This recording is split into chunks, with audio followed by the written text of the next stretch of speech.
Perseverance successfully landed and the data are pouring in. Already there is so much to talk about, from the awesome landing video, the first recorded sounds, photos from the surface, down to all the other details we learned over the past few days. Welcome to Mars Report by Vernum.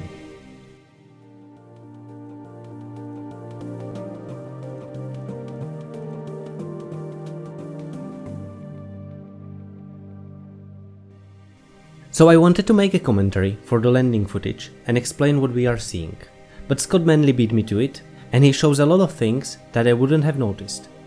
So if you haven't seen his video yet, check it out later, and in this video I will talk about the things we learned after the landing. Incredibly, Mars Reconnaissance Orbiter was able to capture the landing in action. As you can see, this is during the time the parachute is open. The circle shows location where the rover ended up. Where exactly that is? In this image you can see an ellipse showing the target NASA was aiming for, which is at the base of the ancient delta, and they got pretty close to hitting the center. This means that instead of having to drive for months, Perseverance can get to the locations scientists are interested in sooner. Scattered around the landing site are the three discarded stages of landing. On the left, backshell with a parachute, then the descent stage that flew off after lowering the rover to the surface in the sky crane maneuver, and way over to the right is the heat shield that was protecting the rover during atmospheric entry. We can get a better sense of location from the panorama the rover captured. Note the dust dispersed by the descent stage's jet engines to the sides of the rover. In the back of the rover is the elevated delta sediment, also called the delta top, which is the material that was deposited here by the ancient river and is about 80 to 90 meters higher than where Perseverance landed. You can also see the small impact crater here. To the right of the rover, we see the rim of Jezero crater that stretches into the distance. According to the possible route proposed by NASA, Perseverance will have to eventually climb this 700-meter high cliff.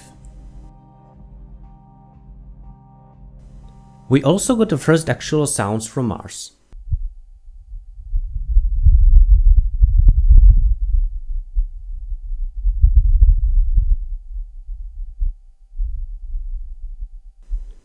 You can't hear much in the original recording. Even when the wind blows strongly, it does not produce much sound or force, since the Martian atmosphere is so thin. Here is the recording amplified.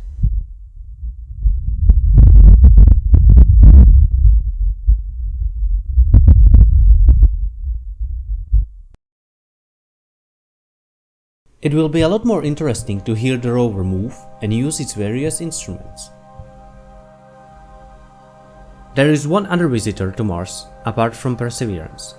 The helicopter Ingenuity is there to achieve the first powered flight on another planet.